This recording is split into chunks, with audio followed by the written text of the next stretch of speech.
ஒரு முக்கியமான செய்தி ஒண்ணு என்னன்னா, குழந்தைக்கு வந்து பிறந்த நாள் கொண்டாடுவாங்க. ஃபர்ஸ்ட் பர்த்டே அன்னைக்கு அந்த குழந்தைக்கு மறுநாளோ அல்லது அப்பயோ ஆட்டு ஒரு 2 மணி நேரம் கழிச்சு உடம்பு சரியில்லை போயிடும். ஜுரம் அடிக்க ஆரம்பிச்சிடும், வேலை ஆயிடும், ஒரு மாதிரி ஆயிடும். அது என்ன காரணம் அப்படின்னா, வரவங்க எல்லாம் நல்லவங்க கிடையாது. வரவங்க யாராவது நேற்று வரைக்கும் எப்படி இருந்து பார்த்தா இது ஒரு பிறந்த நாள் இவ்வளவு கிராண்டா அப்படி பண்றாங்க இப்படி பண்றாங்கன்னு நினைப்பாங்க. இந்த சமயங்கள் என்ன பண்ணா, இதுல நீங்க பிரஷர் கொடுத்துட்டு இதுல கிளாக் டைரக்ஷன் சுத்தி இங்க இந்த பக்கம் கொண்டு வரணும், ஆன்டி கிளாக் டைரக்ஷன் சுத்தி இந்த பக்கம் கொண்டு வரணும், கிளாக் டைரக்ஷன் சுத்தி நேரா இருதயத்துக்கு நேரா பண்ணணும், இருதயத்துக்கு நேரா. அதுக்கப்புறம் நெஞ்சுக்குடி நேரா இதயம் சுத்தி விட்டணும், அதுக்கப்புறம் தொப்புளுக்கு நேர் பின்புறம் உள்ளதை இதயம் சுத்தி விட்டணும். அதுக்கடுத்து இது இந்த இதை செஞ்சுட்டீங்கன்னா சரியாயிடும். புரியுங்களா? எலக்ட்ரிக் இது சொல்லு சொல்லு எலக்ட்ரிக் சத்தியமா சொல்லு.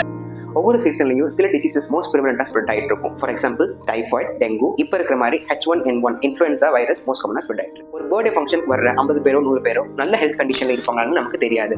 ஒரு 100 பேர்ல ஒரு 5 to 10 பேர் ஆக்டிவ் இன்ஃபெக்ஷன்ல இருந்தா மற்றவங்களுக்கு எல்லாம் பரப்பி விட்டுருவாங்க. நம்ம குழந்தைய தூக்கும் போது கிஸ் பண்ணும்போது அந்த இன்ஃபெக்ஷன் பரவதான் செய்யும். செகண்டா, வெனி பார்ட்டிஸ் ஆர் பர்த்டே ஃபங்க்ஷன்ஸ்ல cakes, refrigerated milk shakes and milk products வந்து கன்சியூம் பண்றது மோஸ்ட் காமனா இருக்கும். அந்த மில்க் ப்ராடக்ட்ஸ்ல கேம்பெலோபாக்டர் ஜெர்ஜினை, சால்மோனெல்லா டைஃபை, லிஸ்டீரியா மோனோசைட்டோஜின்ஸ் இந்த மாதிரி பாக்டீரியாஸோட growth வந்து மோஸ்ட் காமனாவே நடக்கும். இதனால வயிற்று உபாதைகள், டயரியா, அதனால வர ஃபீவர் வந்து மோஸ்ட் காமனா நடக்க வாய்ப்பு இருக்கு. தேர்டா, எல்லாத்துக்கும் தெரிஞ்ச விஷயம் கூல்னஸ். ஒவ்வொரு ஃபங்க்ஷன் ஹாலையும் ஏசி இருக்கிறதுக்கு அதிக வாய்ப்பு இருக்கு. ஸோ கோல்ட் ஏர் நம்ம சுவாசிக்கிறனாலையும், ஒரு ஐஸ்கிரீம் சாப்பிட்றனாலையும், இல்ல கூல் ட்ரிங்க்ஸ் நம்ம குடிக்கிறனாலையும் நம்ம தொண்டை இன்ஃபெக்ஷன் ஆகிறதுக்கு அதிக வாய்ப்பு இருக்கு. அதனால பாக்டீரியாஸ் உள்ள போய் நமக்கு ஃபீவர் ஏற்படுறதுக்கு ரொம்பவும் காமனா நடக்கும். பேரண்ட்ஸ் காமனா சொல்றது என்னன்னா, செப்டம்பர், அக்டோபர், நவம்பர், டிசம்பர் இந்த 4 மந்த்ஸ்ல பர்த்டே வர குழந்தைங்களுக்கு ஃபங்க்ஷன் முடிஞ்ச அடுத்த நாளே ஃபீவர் வரதுக்கு மோஸ்ட் காமனா இருக்கு. இது ஏன்னா இது வந்து இன்ஃபெக்ஷன் ப்ரோன் சீசன்ஸ்னு சொல்லுவோம் இப்போ இருக்கிற மாதிரி. ஸோ இது தெரியாம என் பையனுக்கு பர்த்டே வந்தாலே அடுத்த காய்ச்சல் வந்துடும், எல்லாரும் வந்து கண்ணு வச்சு போயிடுவாங்க, அதனால உடம்பு சரியா போச்சுன்னு சொல்றவங்களுக்கு என்ன சொல்றது? எலக்ட்ரிக் இது சொல்லு சொல்லு எலக்ட்ரிக் சத்தியமா சொல்ற செய்தி ஒண்ணு என்னன்னா,